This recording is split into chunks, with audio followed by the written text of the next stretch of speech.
Bhilad highway પરથી બે નાઇજીરિયનને અંદાજે 25 લાખના ડ્રગ્સ સાથે ઝડપી પાડ્યા. રાજ્યના યુવાનોને નશાથી દૂર રાખવા માટે રાજ્ય પોલીસ વિભાગે સ્ટેટ મોનિટરિંગ સેલને સતર્ક રહેવા સૂચના આપી હતી. રાજ્યમાં ચાલતી ગેરકાયદેસર પ્રવૃત્તિઓને અંકુશમાં લાવવા સ્ટેટ મોનિટરિંગ સેલે સૂચના મુજબ કાર્યવાહી શરૂ કરી હતી.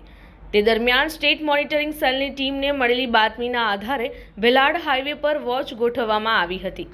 ટીમે શંકાસ્પદ કારને રોકીને તપાસ કરતા તેમાંથી મોટા પ્રમાણમાં એમડી ડ્રગ્સનો જથ્થો આશરે 25 લાખનો મુદ્દામાલ મળી આવ્યો હતો.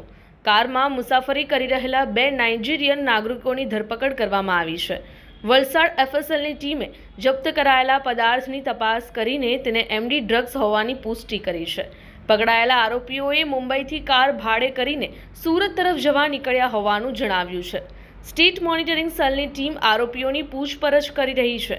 ડ્રગ્સનો જથ્થો ક્યાંથી લાવવામાં આવ્યો, સુરતમાં કોને ડિલિવર કરવાનો હતો અને આ રેકેટમાં કોણ કોણ સામેલ છે તે દિશામાં તપાસ ચાલી રહી છે.